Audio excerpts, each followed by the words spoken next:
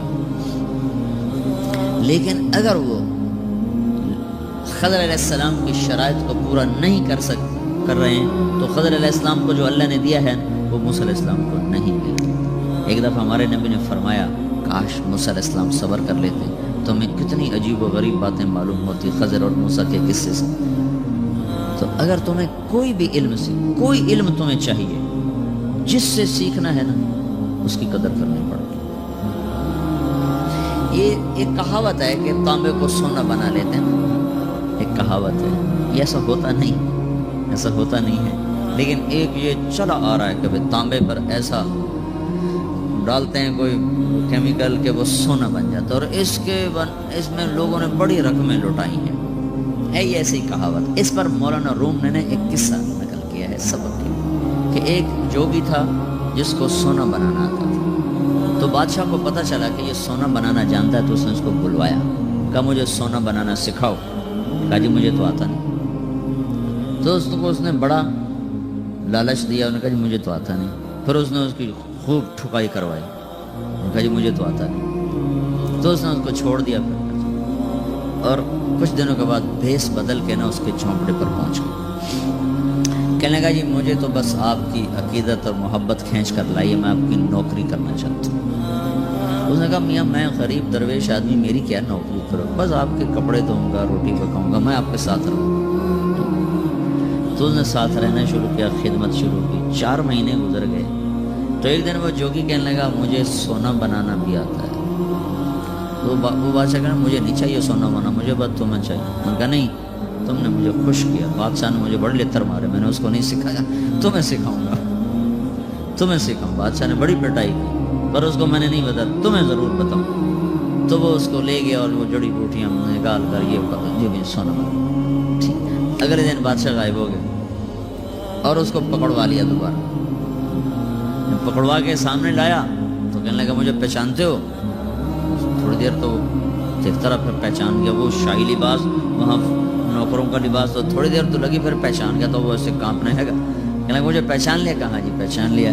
تو پھر میں نے سیکھا کہ نہیں سیکھا. تو کہنے لگا تو خدمت سے ہی سیکھا ہے نا, جوتے مار کے تو نہیں سیکھا ہے, خدمت سے ہی سیکھا ہے. تو اس وقت ہمارے کالجز میں استاد شاگرد والا قصہ ہی ختم ہو گیا. اور کچھ جان بہن کی بات ہے, چونکہ ہر طرف کمائی ہی کمائی کا ذہن بن گیا ہے, لیکن اپنے ادب کو ساتھ رکھو. میں سینٹرل ماڈل اسکول سے میں نے میٹرک کیا 69. میں 8ویں میں پڑھتا تھا. تو ہمارے دینیات کے استاد تھے نذیر صاحب, انہوں نے مجھے بلوایا.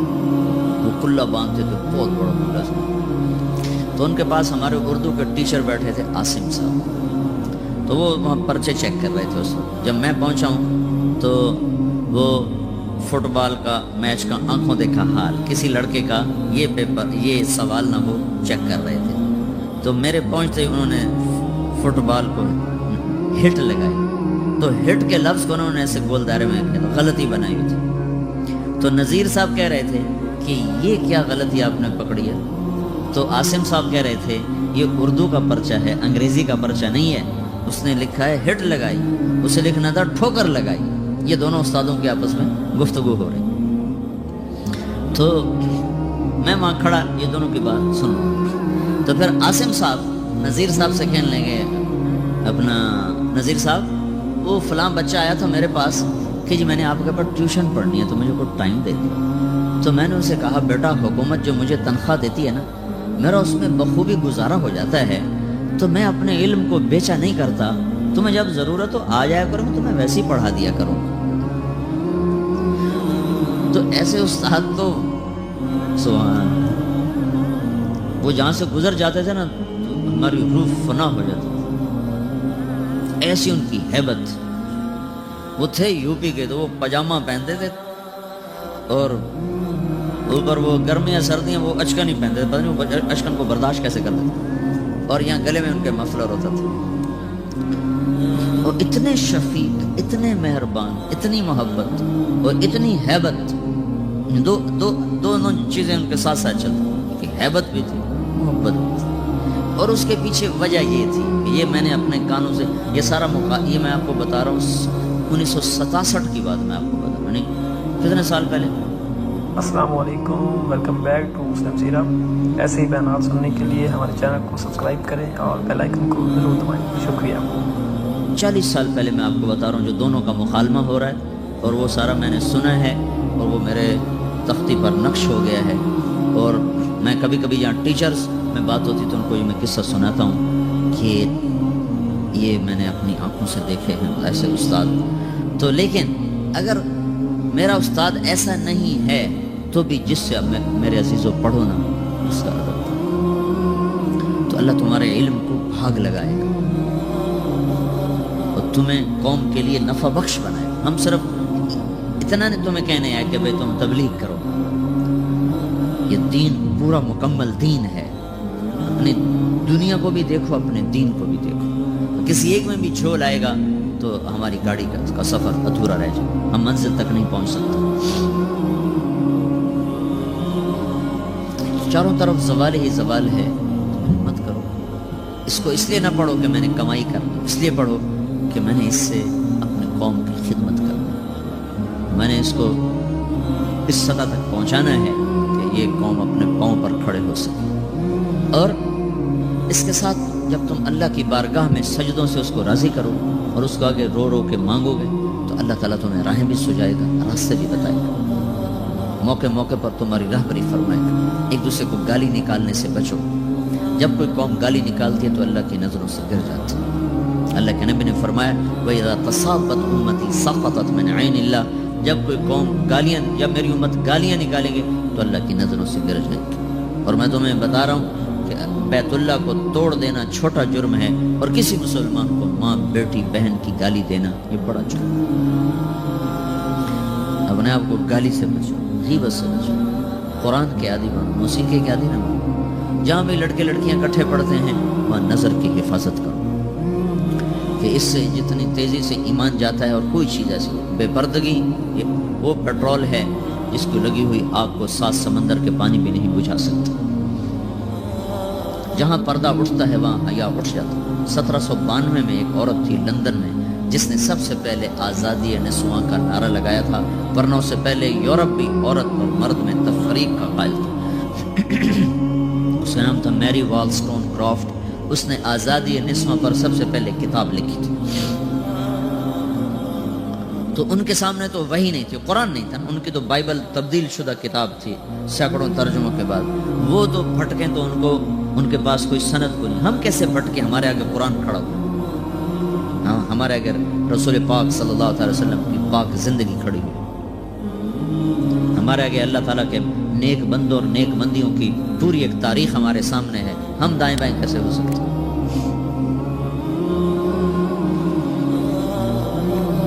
تو چونکہ ہم ایک فریب کا شکار ہو چکے ہیں، اس کا تو ہمارے پاس کوئی توڑ نہیں ہے. لیکن اتنا تو ہے کہ بھائی تم اپنی نظروں کو جھکا کے رہو اور اپنی نظر پہ پابندی رکھو کہ یہ غلط نہ اٹھے. کہ میرا اللہ قرآن میں کہتا ہے یعلم خائنۃ الاعین. جب تیری نظر غلط دیکھتی ہے تو یاد رکھ میں دیکھ رہا ہوں، تم مجھ سے چھپ کے نہیں دیکھ سکتی. وما تخفی الصدور. اور تمہارے دل میں آنے والے غلط چیزوں کو میں پڑھتا ہوں. پھر اس طرح میڈیا کی یلغار ہے اور فحش فلمیں اور فحش سیڈیز اور فحش پروگرامز. یہ ایک سوچی سمجھی سازش ہے میرے عزیزو ہماری نسل کو برباد کرنے کی. یہ تمہاری دشمنی ہو رہی، اس سے ٹکر لو. اپنے آپ کو مناؤ کہ نہیں، ہم بے حیا نہیں ہیں، ہم فحش نہیں ہیں، ہماری نظر پاک ہے، ہم ان چیزوں کو دیکھنے کے روادار نہیں ہیں. ایک عرب سردار اپنے جہاد میں، یہ پہلی صدی کا واقعہ، 80-90 ہجری میں وہ گرفتار ہوئے ہیں اور ان کے ساتھ 10 ساتھی تھے، ان کو قتل کر دیا گیا. یہ ہیں حبیب، ان کا نام ہے حبیب. تو یہ بڑے اونچے لمبے نوجوان تھے. تو ان کو رومی سردار نے کہا یہ مجھے غلامی کے طور پہ دے دو. تو نے اس کو غلام بنا لیا. اس سے کہنے لگا اگر تم عیسائی ہو جائے نا تو میں تمہیں بیٹی بھی دیتا ہوں، اپنی جاگیر بھی دیتا ہوں. وہ کہنے لگا تو مجھے سارا جہان بھی دے دینا تو میں ایک پل کے لیے بھی عیسائی ہونے کو تیار ہوں. تو اس نے دیکھا کہ یہ اس طرح نہیں مانتے، تو اس نے ایک لڑکی کو تیار کیا اور ایک کمرے میں ان کو، ایک گھر میں ان کو بند کر دیا. 3 دن کا وہاں راشن رکھا اور کہا، اس لڑکی کے ذمہ لگایا کہ تم اس نوجوان سے بدکاری کرواؤ، جب یہ بدکاری کرے گا تو پھر سب کچھ کرے گا. 3 دن 3 رات وہ لڑکی سارا زور لگا بیٹھی، حبیب بن عمیر. تیسرے دن وہ پکار اٹھی، بھائی تو کیا چیز ہے؟ تو لوہے کا ہے یا پتھر کا ہے؟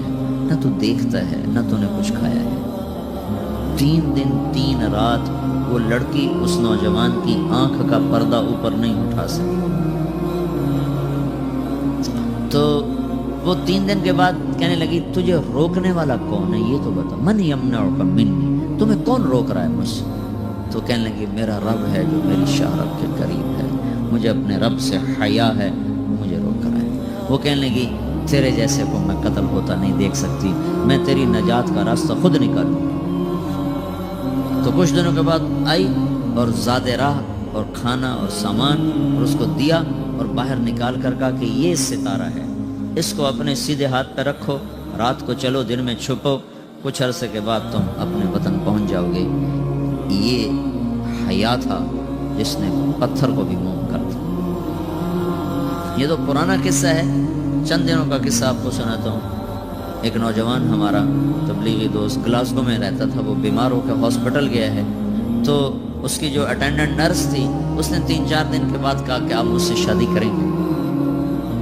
اس نے کہا میں مسلمان ہوں، تم کرسچن ہو؟ کہا میں مسلمان ہو جاؤں گی، اگر آپ شادی کرتے تو میں مسلمان ہوتا ہوں۔ اس نے کہا تم کس وجہ سے مجھے یہ پیشکش کر رہے ہو؟ وہ کہنے کہ میں 3 دن سے تمہیں دیکھ رہی ہوں، تو کہ تم نے ایک دفعہ بھی نظر اٹھا کے مجھے نہیں دیکھا، میں نرس ہوں، میری زندگی یہاں گزری ہے، میں نے کوئی نوجوان ایسا نہیں دیکھا جو لڑکی کو دیکھ کے نظر جھکا لیتا ہو۔ میں پہلی دفعہ اپنی زندگی میں کسی کو دیکھ رہی ہوں کہ جب اس کے سامنے میں آتی ہوں تو اس کی نظر جھک جاتی ہے، تو مجھے یقین ہو گیا تیرے اندر سچائی۔ وہ مسلمان ہو گئے، اس نے آگے کتنی بچیوں کو مسلمان کیا۔ پھر اشفاق احمد صاحب مرحوم تھے، یہ ڈرامہ رائٹر، ان سے اچھی سلام دعا تھی میری، تو ایک دن مجھ سے کہنے لگے کہ میں تبلیغ کے کام سے متاثر ہوا ہوں انگلینڈ جا کر، پاکستان میں نہیں انگلینڈ جا کر۔ تو میں ایڈمبرا میں پارک میں بیٹھا تھا، میری بیوی میرے ساتھ بیٹھی تھی، تو ایک جماعت آئی، انہوں نے آ کر اذان دی مغرب کی اور نماز پڑھی۔ نماز کے بعد نا 13-14 لڑکیاں بھاگ کے آگے آئیں ان سے بات کرنے کے لیے، تو میں نے بیوی سے کہا آؤ سنو یہ کیا کہنے تھے، تو کہا ہم دونوں بھی پہنچے، تو جس نے جماعت کرائی تھی نا اس کو ایک لڑکی آگے بڑھ کے کہتی آپ کو انگلش آتی ہے؟ آتی ہے۔ کہا آپ نے کیا کیا ہے؟ کہا ہم نے اپنی عبادت کی ہے۔ تو لڑکی کہنے لگی آج تو اتوار نہیں ہے، تو اس نوجوان نے کہا کہ جی ہم دن میں 5 دفعہ کرتے ہیں، صرف اتوار کو نہیں، روزانہ 5 دفعہ۔ وہ لڑکی کہنے لگی یہ تو بہت زیادہ ہے، آپ اس کو کیسے نبھاتے ہیں؟ تو اس نے اس کو جواب دیا، 2-3 سوال اس نے اور کیے، جواب دیا، تو کہنے لگی اچھا بہت مہربانی۔ اس نے سے ہاتھ بڑھایا آگے ملانے کے لیے نا، تو وہ نوجوان کہنے لگا میں آپ سے معافی چاہتا ہوں، میں آپ کو ہاتھ نہیں ملا سکتا۔ تو اس لڑکی نے کہا کیوں؟ کہ یہ ہاتھ میری بیوی کی امانت ہے اور کسی کو نہیں لگ سکتا۔ تو لڑکی کھڑی تھی، وہ زمین پہ گر گئی، صرف اس بہت زمین پہ گر گئی، کھڑے کھڑے وہ زمین پہ گر گئی اور وہ بچوں کی طرح رونے لگی پھوٹ پھوٹ کے، اور کہنے لگی وہ لڑکی کتنی خوش قسمت ہے جس کے تم خامد ہو، کاش یورپ کے مرد بھی ایسے ہی ہوتے۔ جس رب نے نفسیات بنائی ہے وہ اگر کوئی عورت کپڑے اتار دے تو اس کی نفسیات بدل جائے گی، چاہے وہ مغرب میں پیدا ہو چاہے وہ مشرق میں پیدا ہو۔ عورت کی نفسیات ہی حیا ہے اور وفا ہے، کسی وفادار کی تلاش ہے، تو اس کو پتہ بھی نہیں ہے کہ مشرق کا حیا کیا ہے، لیکن وہ اس کو اللہ نے عورت بنایا ہے، اس کے اندر کی وہ نہیں مر سکتی چیز۔ کاش یورپ کے مرد بھی ایسے ہوتے۔ اور آنسو پوچھتی ہوئی وہاں سے اٹھ کے چل دی۔ تو اشفاق صاحب مرحوم کہنے لگے میں نے اپنی بیوی سے کہا بانو آج وہ تبلیغ ہوئی ہے کہ لاکھوں کتابیں بھی چھپ جاتی، وہ کام نہ ہوتا جو یہ نوجوان اپنے عمل سے کر رہا۔ تو میرے عزیزو کٹی پتنگ نہ بنو، اپنے کٹی پتنگ کی منزل کوئی نہیں رہتی۔ اللہ اس کے رسول کے ہاتھ میں اپنے ڈور دے کے چلو، اللہ اس کے رسول کی غلامی میں اپنے آپ کو چلاؤ تو اللہ تمہیں بھاگ لگائے، عزت بھی دے گا۔ اپنی منمانی میں کوئی راحت ہے، اللہ کی قسم کوئی راحت ہے۔ میں 6 بر اعظم پھر کے تمہیں بتا رہا ہوں کہ جو اپنی ترتیبوں پر چلنے والوں کے دکھ آپ لوگ اندازہ نہیں لگا سکتے۔ چلنا ہے تو اللہ اس کے رسول کی زندگی کو اپنا کے چلو، اللہ تمہاری دنیا بھی سکھ والی بنائے گا، آخرت بھی سکھ شاید والی بنائے گا۔ لیکن یہ سیکھنا پڑے، سیکھنا پڑے۔ تبلیغ اس کو سیکھنے کی محنت ہے اور اس کو آگے پہنچانے کی محنت ہے۔ تو یہ عمر ہے، اس وقت ساری دنیا اسلام کے لیے تیار ہے، چونکہ نظریاتی طور پر دنیا شکست کھا چکی، کسی کے پاس کچھ نہیں۔ تو ہمارے پاس ایک ایسا خوبصورت نظریہ ہے جو ان کو بڑی تیزی سے اپنی طرف کھینچ سکتا ہے، اور اللہ کا احسان ہے کہ تیزی کے ساتھ نسلوں کا رخ اللہ کی طرف ہو رہا ہے۔ تھوڑی ہمت کرو، چھٹیوں کا وقت تبلیغ میں دو، باقی وقت اپنی تعلیم کو دو، گھر جاؤ تو ماں باپ کے خادم بن کر، نوکر بن کر، جب میں کالج میں تھا تو ماں باپ کا پتہ ہی نہیں تھا، جب دین میں آ گئے تو ان کے ساتھ رہنے کا وقت تھوڑا ملا، وہ جلدی چلے گئے دنیا سے، لیکن مجھے جتنا وقت ملا جب میں گھر میں جاتا تھا تو میرا باپ بڑا آدمی تھا اپنے علاقے کا، تو میں نوکروں کو اس کے قریب نہیں آنے دیتا تھا، میں خود اس کو دباتا تھا، خود اس کو اپنے باپ کو میں تیل لگاتا، ان کے پاؤں دباتا، سر دباتا، کمر دباتا۔ نوکر کے دبانے اور بیٹے کے دبانے میں بڑا فرق ہے، نوکر تیل لگائے اور بیٹا تیل لگائے بڑا فرق ہے، تو ان کے رومے سے نا میرے لیے دعائیں نکلتی تھیں۔ اور یہی باپ جب میں کالج میں تھا تو مجھ سے اتنا تنگ تھا کہ بیٹھ کے آنسو بہاتا تھا، پھر وہی باپ جب میں دین میں آیا تو مجھ سے اتنا خوش تھا کہ خوش ہو کے آنسو۔ یہ دنیا بھی عجب ہے، یہاں خوش سے بھی لوگ روتے ہیں اور غم سے بھی لوگ روتے ہیں، یہ ہے ہی غموں کا جہان کہ یہاں خوشی کی انتہا بھی آنسو ہے اور غم کی انتہا بھی آنسو ہے، تو یہاں خوشیاں تلاش کرنا تو حماقت کی بات ہے۔ تو اپنے گھروں میں جاؤ تو اپنے ماں باپ، رشتہ دار، عزیز اقارب، ان کا حال لو، ان کی خدمت کرو، ان کی دعا لو۔ اگر گاؤں میں رہتے ہو تو گاؤں کے بوڑھے بوڑھیاں ان کے جا کے حالات لو۔ میں اب بھی جب گاؤں میں جاتا ہوں تو ہمارے گاؤں میں 3-4 ایسے بوڑھے بوڑھیاں ہیں جو میری پیدائش سے پہلے کے بھی ہمارے پاس ہیں، تو میں ان کے گھر جاتا ہوں، ان کا حال لیتا ہوں، ان کے پاس بیٹھتا ہوں، ان کی ضرورتیں السلام علیکم، ویلکم بیک ٹو مسلم سیرہ۔ ایسے ہی بیانات سننے کے لیے ہمارے چینل کو سبسکرائب کریں اور بیل آئکن کو ضرور دبائیں۔ شکریہ۔ کرتا ہوں، ان کی خدمت کرتا ہوں، تو مجھے اتنی دعائیں دیتے ہیں کہ میں سمجھتا ہوں کہ میرے لیے میرا سرمایہ آخرت ان کی دعائیں ہیں۔ تو یہ بھائیو انسانیت کے آداب ہیں۔ صرف ڈگری لے لینا کون سے مکڑی نے تم سے پہلے سے ڈگری لی، اگر تم نے ڈگری ہی لینی ہے اور کوئی انسانیت کے اصول نہیں سیکھنے تو جاؤ مکڑی کے جالوں کو دیکھو، تم سے اچھی ٹیکسٹائل انجینئر ہے، بے خطا قسم کی ٹیکسٹائل ہے۔ تو اللہ سے مانگو اور اس کے لیے محنت کرو، سارے ہاسٹل کی فضا بناؤ، کوئی نوجوان بے نمازی نہ رہے اور موسیقی کی فضا نہ رہے، پیار محبت سے محنت خوشامد کرو، یہ زبردستی کا کام نہیں ہے۔ تو اللہ کے فضل و کرم سے تم سارے پاکستان کے لیے ایک مثالی یونیورسٹی بن سکتے ہو، مثالی ادارہ بن سکتے ہو۔ تو نیت کرتے ہوئے سارے تو اب بولو بھائی کون تیار ہے، چھٹیوں میں کون وقت کتنا دے گا۔ جیسے جسم کو ہر وقت ہم غذا پہنچاتے رہتے ہیں، کبھی کھانے کی شکل میں، پینے کی شکل میں، پھر اس کی راحت کے لیے اس کو سلاتے ہیں، پھر اس کی صفائی کے لیے اس کو نہلاتے ہیں، تب جا کر وہ ہمارے کام آتا ہے۔ اگر ان میں سے یہ چیزیں ہم چھوڑ دیں تو ہمارا جسم خود ہمارے خلاف بغاوت کر دے گا، بیمار ہو جائے گا۔ روح کو مختلف اوقات میں مختلف غذا کی ضرورت ہوتی ہے، کبھی یہ سجدے کی طلب ہوتی ہے، کبھی اس کو قرآن کی طلب ہوتی ہے، کبھی اس کو اللہ کے ذکر کی طلب ہوتی ہے، کبھی اس کو راتوں کو اٹھنے کی طلب ہوتی ہے۔ اس کے مختلف شکلوں میں روح کے بھی تقاضے ہیں۔ تو فرائض اس کی سب سے بڑی ضرورت ہے۔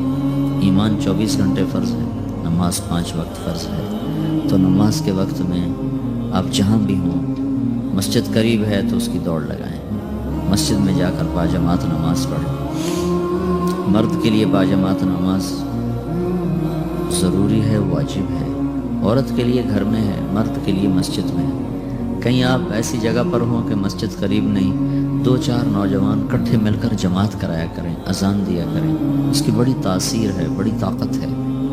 ایک پادری آیا تھا 1978 میں مسلمان ہو کر، میں اس وقت رائمنڈ مدرسے میں پڑھتا تھا، فرانس سے آیا تھا اور رہتا تھا پیرس میں رہتا تھا، اور اس وقت وہ کوئی 80 برس کے قریب اس کی عمر تھی۔ زندگی کے آخری ایام میں اللہ نے اس کو ایمان دیا تھا، لمبا قد تھا اس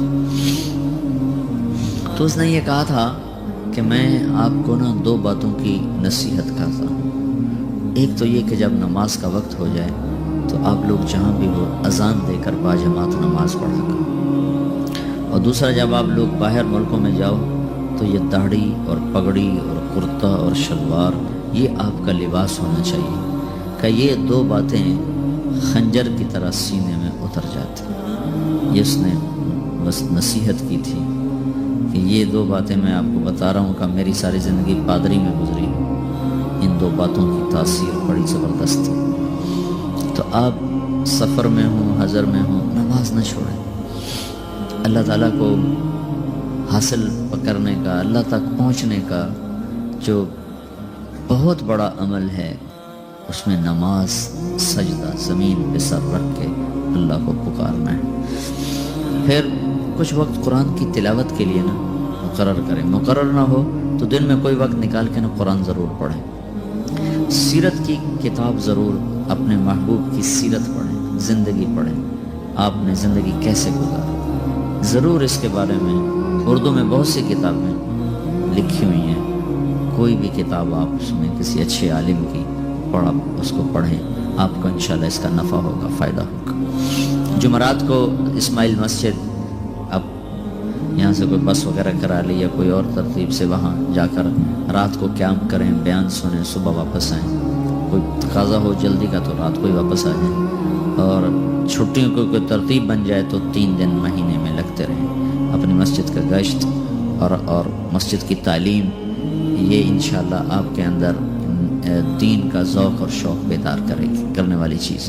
اور آپس میں گالی گلوچ، غیبت، چغلی، شکایت، جھوٹ، ان چیزوں سے اپنے آپ کو بچا کر چلیں. اٹھتے بیٹھتے اللہ کے ذکر اور اللہ کی دعا کی عادت ڈالیں. اللہ کو بہت پسند ہے کہ اس سے مانگا جائے. یہ واحد بادشاہ ہے جس سے مانگو تو خوش ہوتا ہے، نہ مانگو تو ناراض ہو جاتا ہے. دنیا کے بادشاہوں سے مانگو تو وہ ناراض ہو جاتے ہیں، نہ مانگو تو بڑے مزے میں رہتے ہیں.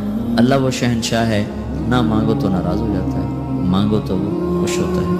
اور اس کی عادت ڈال لو میرے عزیز. انسان تو ہر وقت مسائل کا شکار رہتا ہی ہے. جب کوئی مسئلہ پیش آئے، ضرورت پیش آئے، تکلیف آ جائے، وضو کرو، نفل پڑھو، اللہ سے دعا کرو اور اس کو مسلسل کرو. تو انشاءاللہ اللہ تعالیٰ جب نماز کے ذریعے سے دروازہ کھولے گا نا، پھر وہ بند نہیں ہوگا. پھر ناممکنات میں بھی اللہ ممکن کی شکلیں پیدا فرمائیں. اور بھائی فیصل آباد کا اجتماع ہو رہا ہے ستمبر میں، تو اس کے لیے آپ اپنے گشتوں کے ذریعے سے علاقے کے لوگوں کو تیار کرو اللہ کی راہ میں نکلنے کے لیے، اجتماع کے لیے. خود بھی اس کی تیاری کرو. 1, 2, 3 ستمبر کو وہ ہو رہا ہے تو اس کے لیے دعا بھی کرو. کیونکہ ہمارا تبلیغ کے بڑے عرصے کے بعد ایک محنت زندہ ہوئی ہے کہ جس کا موضوع یہ ہے کہ میری آخرت بن جائے، آپ کی آخرت بن جائے. اور صرف اس ہی کو موضوع بنا کر پھرنا اور پوری دنیا میں پھیل جانا، یہ صدیوں کے بعد پہلی دفعہ ہو رہا ہے، صدیوں کے.